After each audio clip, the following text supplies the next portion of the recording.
Er ist aber nicht nur Diplomat, sondern eben auch ausgewiesener Historiker, der nicht nur in Ljubljana studiert hat, sondern unter anderem auch in Klagenfurt und ich glaube auch von Helmut Rumpler einiges an Anregungen empfangen hat, einem gemeinsamen Freund, der leider schon verstorben ist. Andrei Rachten hat eine Dissertation über Brejc geschrieben, einen bekannten slowenischen Politiker, der unter anderem auch Führer oder durch längere Zeit Führer der Kärntner Slowenen war. Er hat ein sehr schönes Buch über Šustašić geschrieben, den ungekrönten König von Krain, dessen Führungsrolle in der slowenischen Politik freilich später von Korošec abgelöst wurde. Und um Korošec geht es heute und hier, und das ist besonders schön, dass Felix Pister dann die Diskussion bereichern wird, indem er aus seiner Erfahrung den Autor des zweiten Korošec-Buches immer wieder befragen und auf die Probe stellen wird. Prosim, und ja, so darf ich eigentlich gleich die beiden Herren beginnen. Wie wollt ihr es anlegen? Das, wie es das Publikum toleriert, ja. Das Publikum ist eine äußerste Toleranz. Ja. Wir sind ja vieles gewöhnt. Vor allem sind wir immer hochwertige Wissenschaft gewöhnt. Ja. Ich darf die beiden Herren bitten. Gut. Danke. Wir haben so.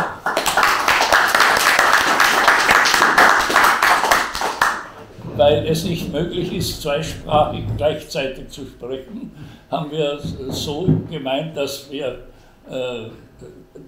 die deutsche Sprache mit dem Vortrag auch des Autors und Referenten vorziehen, aber die Diskussion ist dann in beiden Sprachen zu führen. Meiner Meinung nach ist es auch notwendig, weil die Inhalte der slowenischerseits gestellten Fragen sicher anders sind als der deutsch sprechenden Teilnehmer hier. Ich darf hier auch den Honorarkonsul, den ehemaligen für Slowenien in Linz, glaube ich, ja, herzlich begrüßen. Ja. Es wurde mir gesagt, dass nur das Parken ihre Verzögerung bewirkt hat. Das kenne ich auch selber. Ja, ja, es ist aber, ich darf darauf hinweisen, dass ja eine ausführliche Einladung mit Text erfolgt ist. Die Biografie hat ohnehin der Hausherr vorgestellt. Ich könnte noch einige Geschichten dazu erzählen, aber wir wollen die Geschichte Korošec hören, nicht so andere Geschichten. Ich glaube, dass es wichtig ist, und das habe ich mir herausgesucht, ein Wort oder eine Feststellung von Reinhold Lorenz, einem längst schon verstorbenen und sogar monarchistisch, soweit es mir bekannt ist, sehr stark orientierten Historiker, der gesagt hat und gemeint hat, die Auswirkungen der politischen Tätigkeit von Korošec haben eine Bedeutung für ganz Europa. Das ist bitte erschienen in ÖBL, also im österreichischen biografischen Lexikon. Ich glaube, das ist auch der Grund, weil wir jetzt, wo wir die 150-Jahr-Feier seiner Geburt feiern, und es sind noch große Feierlichkeiten in der Heimatgemeinde vorgesehen. Es wurde bis dorthin, jetzt also auch ein Gedenkraum eingerichtet. Und wir alle, die dort ein bisschen mitgewirkt haben, warten, dass unser Präsident ja nicht nur filmt und fotografiert, sondern auch eine Gruppe, eine Pilgergruppe in das Geburtshaus von Korošec praktisch organisiert, was er schon versucht hat. Deshalb habe ich das leicht erwähnen können. Ja, ich sehe das so, dass der ganze Abend die Länge und Dauer einer zweistündigen Vorlesung nicht überschreiten soll. Das ist immer mein Anliegen als Moderator, weil auch dann ein bisschen eine Zeit bleiben soll, für die persönliche Begegnung und vorher, das hat mir der Referent versprochen, auch für die Diskussion. Ja, rekel, ja pričujoča študija doktorja Rahtena je dejansko en opus magnum, ker je ta del, ki je še manjkal, ja, obdelal tako, da se bolj natančno skoraj ne da, po mojem. Ja. In da primerja to z mojo skromno knjigo, ki sem jo napisal kot mlad, bi rekel, študent, ja, in tu je tudi profesor Bruckmüller, ki je odgovarja za to, da sem potem lahko promoviral, ja. In je tako, da ta čas je bil docela drugi, ne da bi se jaz upravičeval, jaz sem tudi čisto drugo metodo uvedel. Jaz nisem imel nobenega kopirnega stroja na razpolago, vse slike smo morali fotografirati, ker to ni šlo, ne? In še, ja. In že sploh ni bilo digitalnih, bi rekel, digitalno dosegljivih dokumentov, to je tudi šlo precej v čas kot takšen. In mislim, da je tu tudi lepo, da je gospod Rahten skoristil tudi vse tehnične in druge možnosti, poleg tega, da je upeljan v Koroščevo življenje približno 20 do 25 let. On je bil tudi eden od prvih, ki je napisal v Osthefte eno dobrohotno, a vendar kritično recenzijo.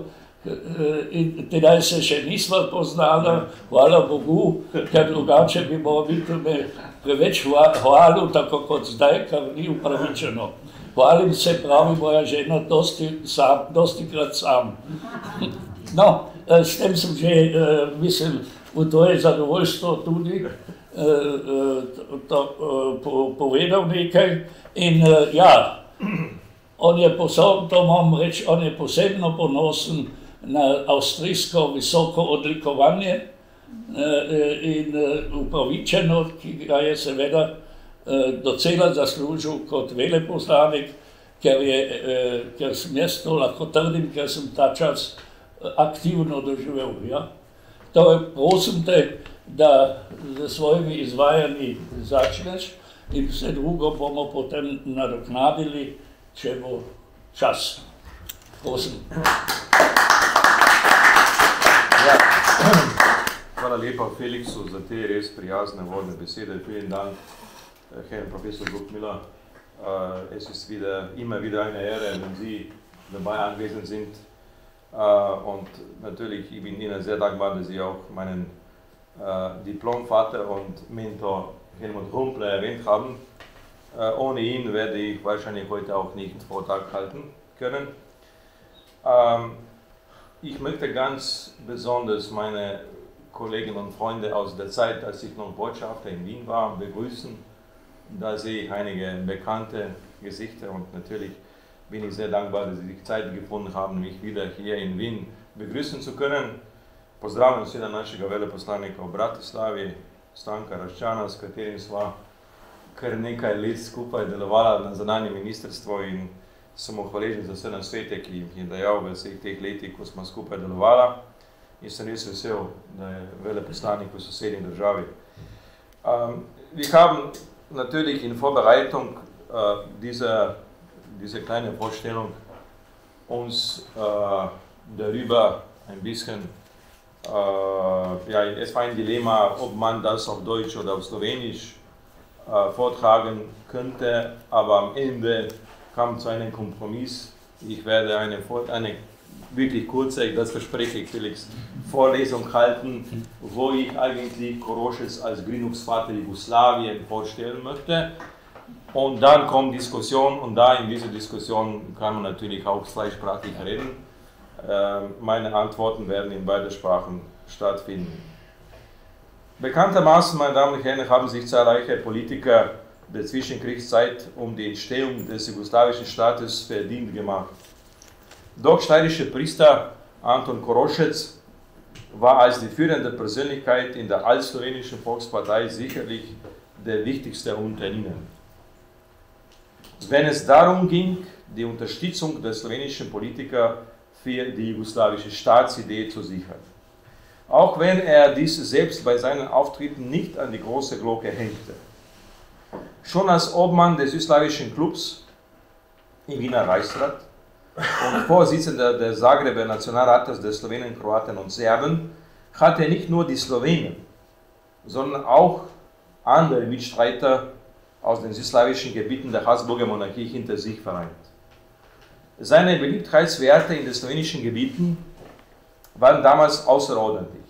Dazu hatten vor allem seine Auftritte bei der Unterstützung Veranstaltungen für die Mai-Deklaration, die er am 30. Mai 1917 bei der Wiedereröffnung des Wiener Reichsrates gelesen hatte, beigetragen.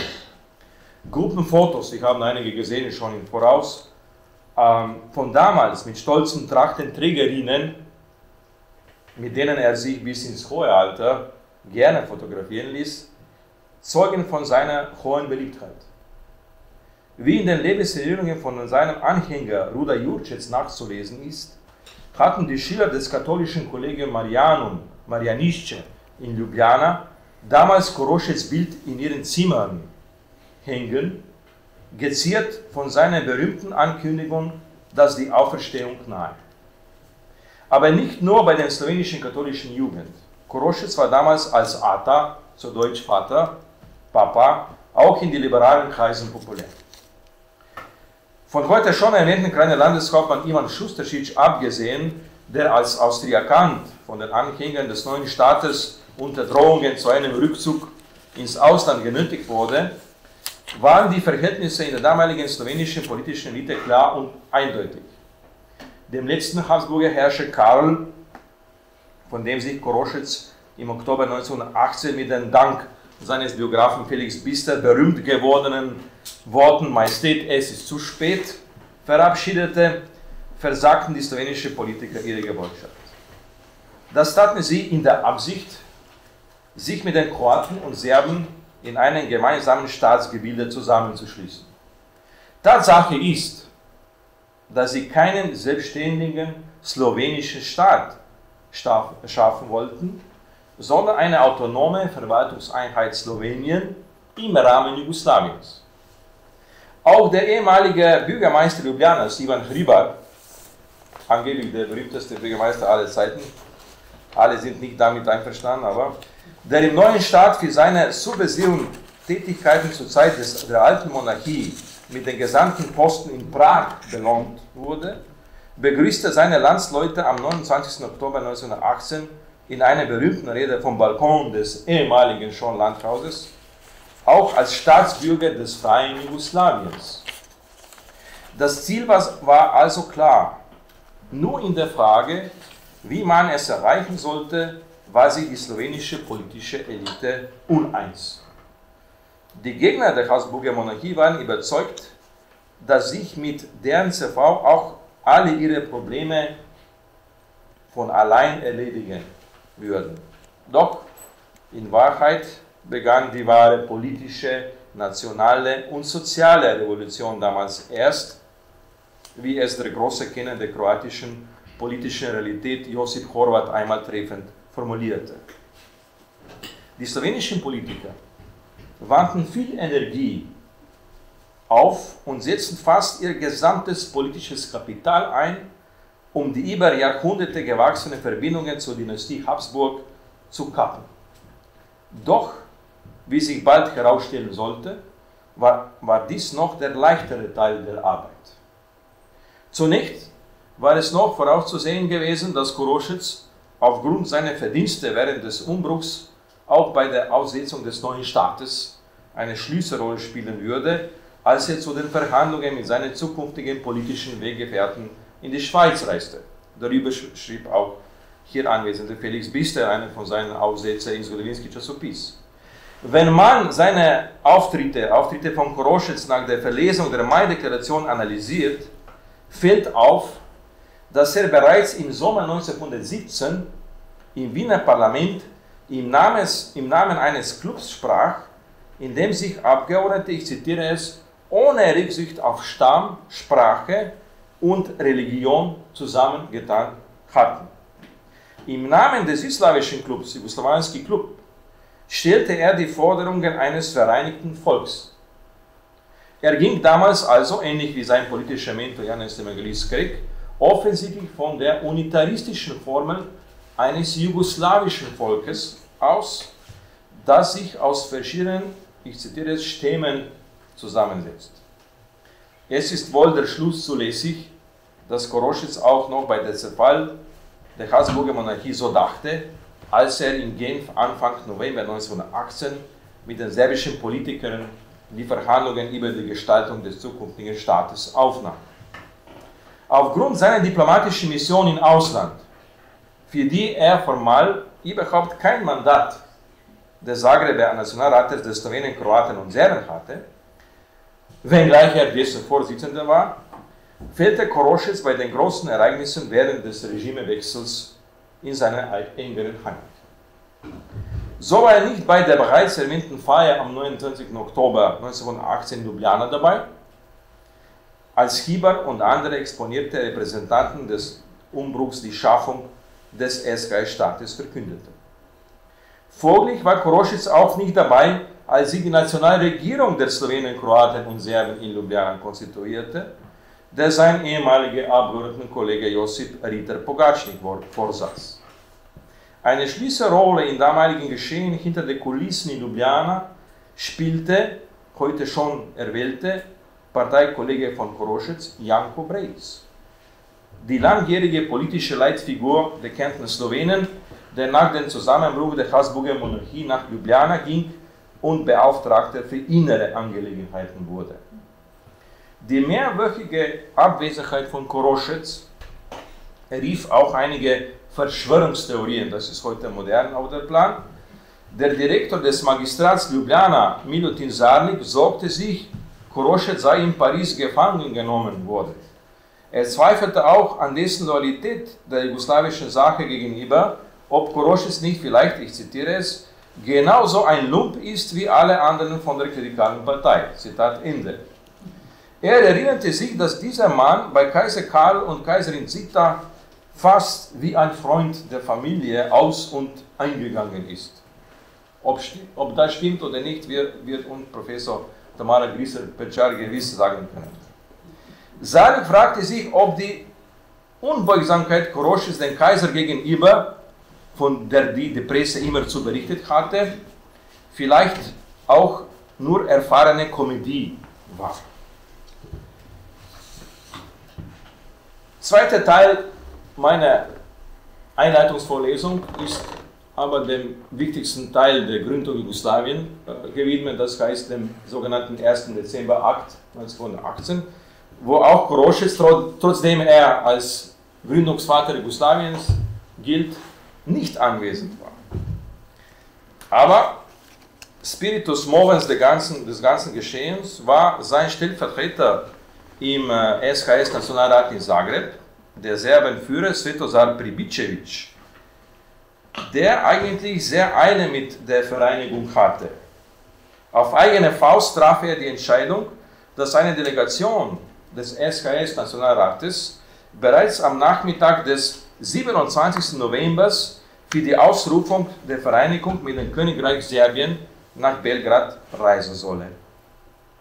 Von den slowenischen Delegationsmitgliedern war über diese listige Manöver von Pribicevic nur liberale Vertreter Albert Kramer rechtzeitig in Kenntnis gesetzt worden. In Ljubljana erfuhr man von der geplanten Abreisedelegation erst, als der Sonderzug am Bahnhof Zagreb von anderen Deputationsmitgliedern bereits bestiegen wurde.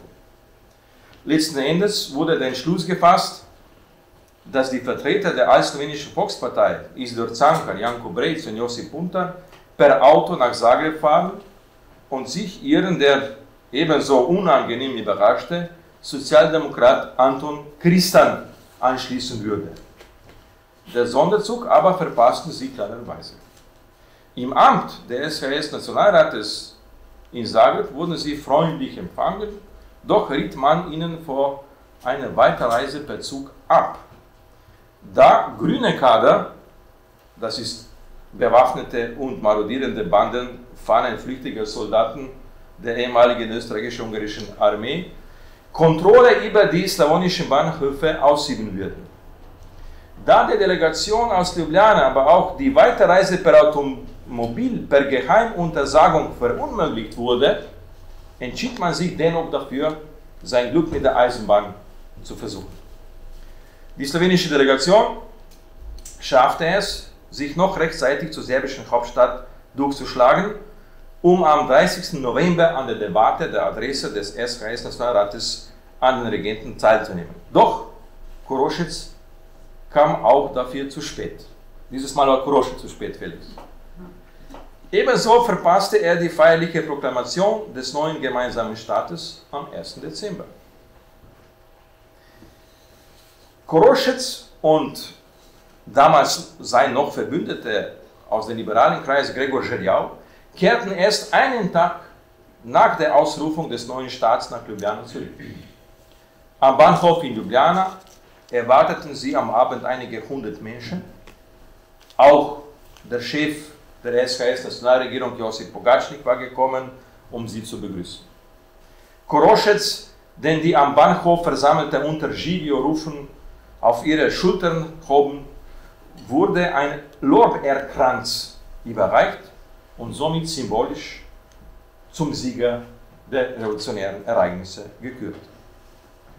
Eine kroatische Zeitung sagte Kuroschitz damals, dass er der Adresse des SHS-Nationalrates, die Seite von Ante Pavelic, den Zahnarzt, in Anwesenheit von Regenten Alexander gelesen worden ist, zustimme und dass er mit der Antwort des Regenten vollkommen zufrieden sei. Kuroschitz und seine Anhänger blieb auch nichts anderes übrig, als dem Versprechen Alexanders zu glauben. Lister empfing am 3. Dezember Brez und Zanka in seiner Sonderaudienz. Ihr liberaler Gegenspieler Kramer hatte eine solche bereits am 30. November erhalten. Sarnik zufolge sollen die beiden Vertreter des slowenischen katholischen Nationalen dabei für einen protokollarischen Eklat gesorgt haben. Als ehemaliger Botschafter habe ich noch besondere Freude darüber zu berichten. Nämlich, nachdem die beiden um eine Audienz gebeten hatten, wurden ihnen eine solche zunächst nicht gewährt seitens des Regenten. Jedoch hatte sich Alexander dann zwischenzeitlich anscheinend anderes überlegt und die Parteikollegen Kuroschitz doch an den Hof geladen. Brez und Zanka ließen ihm jedoch ausrichten, dass sie es aufgrund einer wichtigen Sitzung zu jener ihnen zugeteilten Uhrzeit nicht schaffen werden. Alexander, der sich wohl nicht vorstellen konnte, wie irgendeine andere Verpflichtung auf der Welt eine höhere Priorität haben könnte als ein Treffen mit den jugoslawischen Regenten, wird wohl schockiert gewesen sein.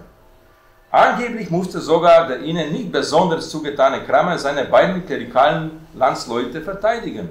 Sie würden das Protokoll nicht kennen und hätten den Regenten nicht beleidigen wollen. Im Zeitungsbericht wurde dieser Zwischenfall aber mit keinem Wort erwähnt. Alexander empfing sie schließlich äußerst liebenswürdig und dankte ihnen herzlich für die Grüße, die sie ihm als Mitglieder der stärksten politischen Partei aus slowenischem Gebiet im Namen des slowenischen Volkes überbrachten. Am selben Tag verließ Kuroschitz erst Ljubljana und reiste über Zagreb nach Belgrad. Es gibt keine erhaltenen Quellen, die Rückschlüsse auf seine damaligen Überlegungen während der Reise in die neue Hauptstadt zulassen. Doch sicherlich plagten ihn neben der Sorge um die gefährdete slowenische Nord- und Westgrenze immer noch die unangenehmen Eindrücke aus Genf und Paris, die sich ihm nach Rückzieher von Nikola Pašić eingebrannt hatten. Betrachtet man die Zusammensetzungen der diversen jugoslawischen Regierungen in der ersten Hälfte der 20er Jahre, so kommt ein interessantes Detail zum Vorschein. In keiner einzigen von Pašić geführten Regierungen war Korošec persönlich vertreten.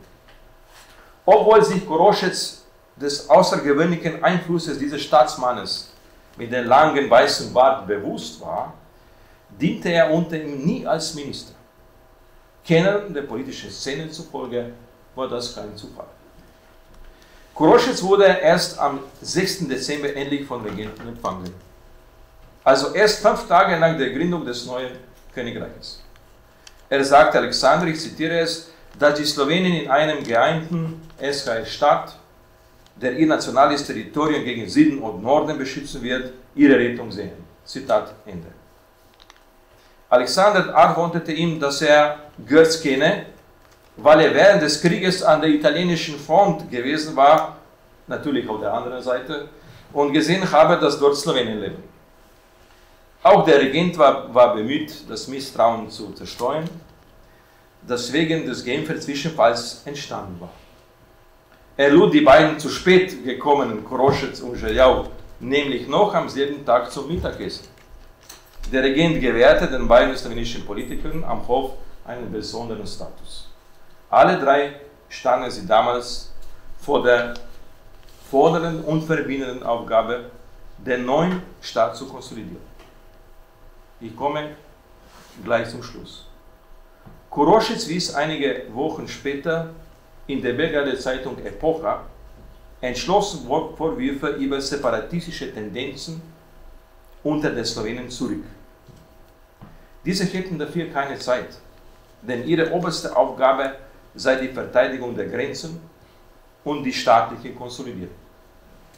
Diesen beiden Themen war anscheinend auch der Großteil des Gesprächs mit Alexander gewidmet.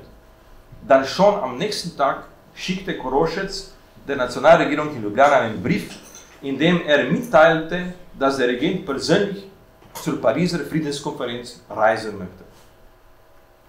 Zu diesem Zweck habe er Korošec gebeten, ihm Unterlagen zum slowenischen ethnischen Grenzverlauf zu übermitteln und 2 Sachverständige vorzuschlagen, die ihn in Paris beraten könnten. Korošec entschied sich für einen ehemaligen Kollegen aus dem Wiener Parlament, den Triestiner Abgeordneten Ottokar Ribaš, sowie den Ingenieur Janko Mačkovšek. Kurz darauf beauftragte er außerdem den ausgezeichneten Juristen und ehemaligen österreichischen Minister Ivan Ritter-Žolger eine Kommission für die Vorbereitung von Verhandlungsunterlagen für die Friedenskonferenz zusammenzustellen. Korošec selbst hatte entschieden, nicht nach Paris zu reisen, mit der Begründung, ich bleibe noch länger in Belgrad. Vielen Dank.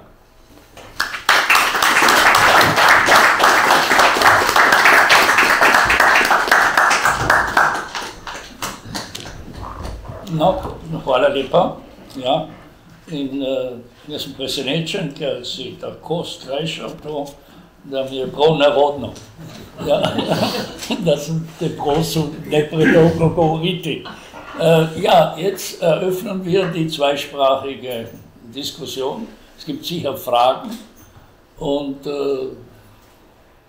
gewisse Perspektiven, die ja jetzt bei einem einführenden Vortrag ja nur das wesentliche Gerippe sozusagen vorstellen konnte. Also bitte um Wortmeldungen. Rosenthal. Ja, gospod veleposlanik. Ja, hvala lepa za čudovito predstavitev, za še eno knjigo, spoštovani kolega Andrej. Jaz bi takoj razširil, ker me je dr. Bister spodbudil, res je Korošec imel evropski vpliv. Zdaj, za Slovaško je en tak kontroverzen vpliv, o katerem upam, da bomo lahko kaj nadaljevali pa povedali ob tem načrtovanem obisku, ki ga ravno kar načrtujeva z dr. Ertenom tudi v Bratislavi. Namreč dr. Anton Korošec in slovaški kontroverzni medvojni voditelj, tudi duhovnik Jozef Fico sta se srečala v bistvu med Prvo svetovno vojno, kolikor jaz vem, pa sem se med pripravami pred odhodom na Slovaško podučil. Duhovnik Jozef Fico je bil namreč kurat slovaške vojske med Prvo svetovno vojno na Soški fronti. Zdaj njegova vloga kot voditelja fašistične Slovaške je seveda dokazana in jo praznujemo že leta in leta tudi na Slovaškem. Tudi jaz sem bil med veleposlaniki, ki smo položili vence ob judovske spomenike, ker so na žalost Slovaki že 1941. leta sprejeli judovske zakone samostojno in pod voditeljstvom tega voditelja, duhovnika, zdaj ne vem, mogoče z dr. Korošcem nista bila zadosto skupaj ali pa ni imel zadosti vpliva nanj dr. Korošec, ker vsekakor to politiko zagotovo, to ni bila politika dr. Korošca, kot jo je Jozef Fico vodil potem naprej na Slovaškem, ampak vsekakor vaša teza, dr. Fister, je absolutno pravilna, ki ste jo prebrali, citirali. Dr. Anton Korošec je imel vpliv po celotni Evropi in ne vem, Andrej, če bi ti še malo prekomentiral, kaj v tej smeri. Hvala lepa. Ja. Es geht ganz kurz gesagt, es geht das Verhältnis und die Kontakte von Korošec mit der Slowakei, beziehungsweise ganz konkret mit dem führenden Geistlichen Jozef Tiso, der ja später ein berüchtigter, leider geistlicher Vertreter des Nationalsozialismus wurde und auch also trotzdem im kirchlichen Bereich leider auch bis nach Rom viel Einfluss hatte. Prosim. Ja, jaz sem hvaležen veleposlaniku Raščanu, da je sprožil to vprašanje. To je eno tistih vprašanj, ki je seveda v zadnjih letih, ko gre za Korošca, med bolj izpostavljenim. Ker nekako smo se navadili v zadnjih letih, da se Korošca predvsem slika skozi perspektivo predvečera druge svetovne vojne. In marsikaj se mu očita od antisemitizma do seveda tako nek kolaboracije, predkolaboracije, karkoli že to je. In seveda ena od teh dimenzij, teh njegovih odnosov je seveda tudi njegov odnos do Slovaške. Tukaj ste se pravzaprav izoblikovali dve tezi.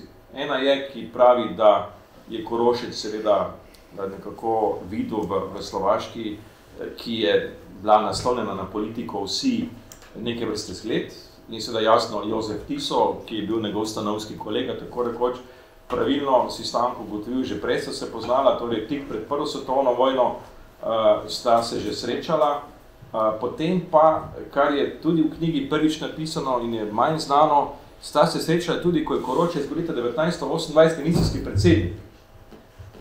Edinkrat, in zadnjič, ko je bil neslovenski premijer.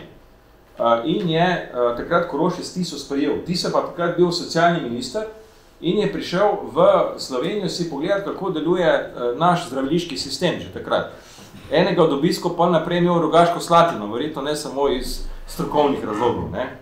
Ampak seveda, ta kontakt je očitno bil med njima dlje časa trajajoč, ne bom rekel ravno kontinuiran, ni pa bil, bi rekel, nikoli čist prekinjen. In seveda tisto, kar si ti omenil, veleposlanik, je pa seveda vprašanje, kako je bilo na predvečer druge svetovne vojne, ko Korošec upravi en obisk. In se takrat seveda sreča na večeri z Tiso in tu pridemo pa zdaj do druge teze, ki jo gospod Tamara Griselbečar še bolje pozna kot jaz, torej, ki pa sedaj seveda Korošcu očita, da je nekako že takrat podpisal kakor kaj neče sporazum, kako naj bi bilo, če bi bilo, ko bi nacisti zasedli Slovenijo, oziroma Jugoslavijo. In moja teza je naslednja, ne glede na to, da je bilo nekaj skupnih stališč, skupnih točk med obema sistemoma, tudi med obema državnikoma, seveda si Korošec takrat ob tistem obisku ni niti drzno razmišljati o kakšni drugi soluciji kot jugoslovanski. Že to, da je na tistem sestanku, dva sestanka sta bila na ambasadi in tudi uradni sestanek, imel zraven predstavnike jugoslovanskega poslaništva v Bratislavi, ki so bili vsi Srbi, novega Slovenca ni bilo, že to vam pove, da seveda ni mogel tam debatirati o samostojni Sloveniji, kot sem kasneje učital. Tako da mislim, da je tukaj veliko bilo kasneje nekih fam, kako je pravzaprav Korošec že takrat podpisal nekaj in da bo nekoč šel po poti Tisa. Tisota, Tise, Tisa. In zdaj seveda moje mnenje je, da je treba seveda vedeti, da Korošec je bil človek, ki je bil razveden. Izhodišna teza, ki jo je dr. Bister tukaj postavil, da je Korošec vplival na širši evropski prostor, drži. Jaz bi predvsem rekel na prostor jugovzhodne in srednje Evrope. Tukaj je bil njegov vpliv viden. In se mi zdi, da ravno na primeru Slovaške se vidi ta neka povezanost. Jaz sem vesel, da si se odločil, da boš mogoče to še malce bolj raziskal, kar je recimo že nastalo v svojih sicer širših raziskavah naš zgodovinarski kolega Tonče Kregar. On je bil takrat štipendist na predlog Janeza Cvirna, je bil v Bratislavi in je del teh kontaktov obdelal. Je pa seveda tukaj res eno polje zanimivega raziskovanja še pred nami. Ravno ta relacija Tiso-Korošec se mi zdi zelo pomembna. Voilà. Ich darf nur hinzufügen mit einem Satz, man darf ja nicht ein Treffen mit einem ideologisch anders gelagerten Gast so interpretieren, dass Korošec irgendwelche Gemeinsamkeiten mit ihm gehabt hätte. Also hier ist seine Toleranz und seine grundsätzliche Taktik, die er vor allem, als er die Inhalte praktisch dominiert hat, viel, viel wichtiger gewesen. Und das gehört selbstverständlich, das braucht man nicht weiter erklären, zum politischen Alltag, Kontakte zu nützen. Und das kennen wir auch aus dem Wiener Parlament, dass so, und auch später hat Korošec Masaryk besucht, ja, wie eben unser lieber Gast das nachweist, ja, und das war also da im Parlament selbst mit Masaryk wenig Kontakt, im Gegenteil, wie die das christlich-soziale Lager Masaryk widersprechen wollte als Erzliberalen, ja, haben die deutschsprachigen Christlich-Sozialen keinen anderen Redner gefunden als Janez Evangelist Greg, der gebildet genug war, um dem Professor Masaryk entsprechend die Stirn zu bieten. Dobro, bitte. Weiter, gibt es weitere Fragen? Vielleicht, wenn ich darf, noch eine kleine Ergänzung noch dazu über die slowakische Dimension. Natürlich, was ich in meinem Buch beschreibe, ist auch ein interessantes Briefwechsel zwischen Milan Hodža und Korošec. Hodža wollte, das wissen wir alle in diesem Kreis, ja, irgendwie da in den 30er Jahren wieder diese Idee von Donaukonföderation erleben, ja, wieder beleben. Und die Idee war, dass er aus diesem Raum der ehemaligen Donaumonarchie so viel als möglich Politiker zu dieser Idee gewinnen würde. Und ich fand in einem Archiv auch einen Brief von Hodža an Korošec, interessanterweise auf Slowenisch geschrieben, ja, wo Korošec tituliert ist als lieber Herr Kollege, ja. Und das war interessant und natürlich man konnte, mindestens ich konnte keine Antwort finden, das musste man dann sehen in Hodža Nachlass, ich weiß nicht, aber Korošec hatte unbedingt diese Unterlagen gekriegt, mit ganzen Plan über diese Donaukonföderation von Hodža formuliert worden. Das heißt, diese Verhältnisse in diesem Raum, Slowakei, Tschechien, Tschechoslowakei, früher und so weiter, das war für Korošec ein sehr wichtiges Gebiet seines außenpolitischen Denkens. Natürlich hatte er keine große sozusagen Formulierung in Bezug auf USA und so weiter, aber was Europa anbelangt, war er sehr stark, auch in diesem außenpolitischen Denken. Ja, ich werde eine Zwischenfrage stellen, weil ich das in deinem Buch gefunden habe und eigentlich noch nicht also privat die Gelegenheit hatte zu fragen. Wie ist das zu verstehen, dass Koroschec eigentlich, wenn ich das richtig gelesen habe, dass Koroschec also gedacht hat, dass das Deutsche Reich unter Hitler für die Kärntner Slowenen günstiger agieren wird als die Wiener Regierung. Ja. Wie ist das zu verstehen? Bitte, ich glaube, das ist auch etwas, was hier den österreichischen Bereich der Teilnehmer halt interessieren könnte. Genau. Danke für die Frage, ist eine ganz wichtige Frage. Es handelt sich, ich würde sagen, um ein rechtswissenschaftliches Missverständnis. Ja? Die meisten slowenischen Politiker in 20er Jahren gingen aus einer Überzeugung aus, dass eigentlich, wenn es zu Anschluss kommen würde, dann wird auch Plebiszit, also Volksabstimmung, Resultat obsolet. Ja? Weil damals war Plebiszit natürlich für Österreich, obwohl, wie wir wissen schon, viele haben auch für Deutschland vegetiert, ja? Nicht nur Steinacher. Ja? Aber auf der anderen Seite war dann diese Formulierung auch, das heißt am ausdrücklichsten von Janko Breitz formuliert, in dieser auch französisch übersetzten Vortrag Le Problème d'Autriche. Und da stand ausdrücklich, wenn zu einem Anschluss kommt, dann werden wir als Jugoslawien eine Verteilung Österreichs vorschlagen. Ja? Natürlich Kärnten wird zu Jugoslawien kommen, das war die Idee. Und Koroschec äußerte sich nicht direkt dazu.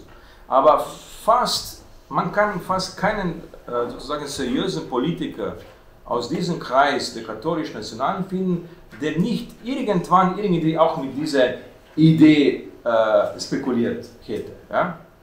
Das heißt, aber warum Missverständnis? Weil niemand in Berlin vertrat eine solche Idee. Das zeigte sich sehr, sehr gut dann, das kam zum Ausdruck nach dem Anschluss, und am Vorabend des Anschlusses.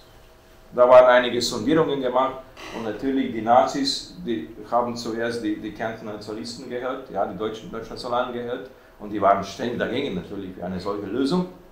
Und erst, ich glaube 1939, 40 gibt es dann auch die Analysen, die man auch in Koroschec Papiere finden kann, wo einige Juristen, ich glaube dabei ist auch Piternitz gewesen, sagen wird, nein, das ist eine falsche Behauptung.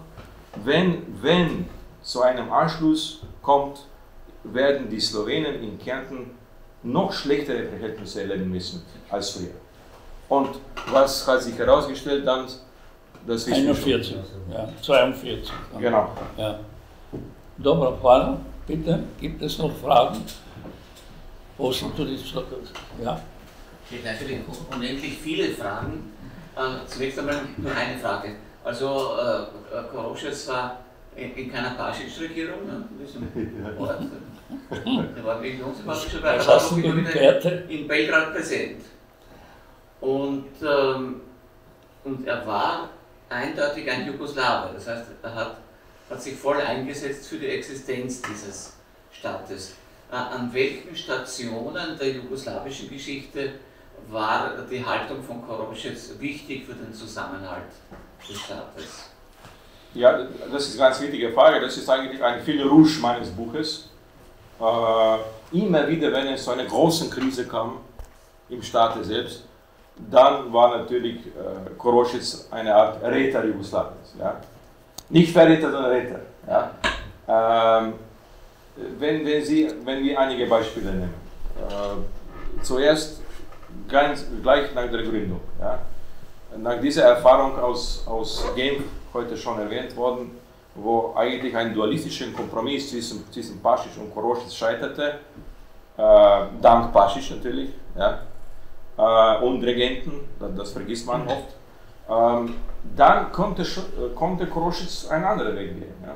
Ich konnte sagen, ja, ich war ernst mit meiner Äußerung bezüglich des dualistischen Kompromisses, aber nein, er war sehr konstruktiv, er ging nach Belgrad, trotzdem, er nahm auch Vizepräsidentschaft in der Regierung an, das heißt, er war sehr konstruktiv.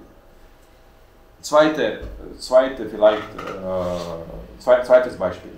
1924 das ist ein Jahr, das man ein bisschen vergisst in der ganzen jugoslawischen Geschichte. Es ist nicht in sozusagen allgemeinen Literatur als eine Art Zäsur betrachtet. Aber, das ist nicht meine Empfindung, der berühmte Historiker Ars Bo Nielsen, dänischer Historiker, hat das schon vor Jahren geschrieben, dass eigentlich das Jahr 1924 eigentlich eine Zäsur darstellte. Warum? Weil das war eigentlich die einzige Möglichkeit in ganzer Geschichte des Zwischenkriegs Jugoslawiens, dass man eine demokratisch gewählte und konstituierende Regierung unter der Führung von Davidovic machen konnte, mit Teilnahme der wichtigsten Vertreter aller Parteien wichtigsten Parteien Jugoslawiens machen könnte. Aber wir wissen schon, dass dieser Versuch, wo Koroschitz ganz massiv dafür kämpfte, Koroschitz war wirklich sehr konstruktiv. Er war nur Minister in dieser Regierung, aber sehr konstruktiv. Aber Rezept von damals zeigte eigentlich, dass trotz der konstruktiven Haltung von Koroschitz natürlich, dass die ganzen Bemühungen scheitern könnten. Warum? Weil der König Alexander dagegen war. Und warum scheitert die Regierung Davidovic 24?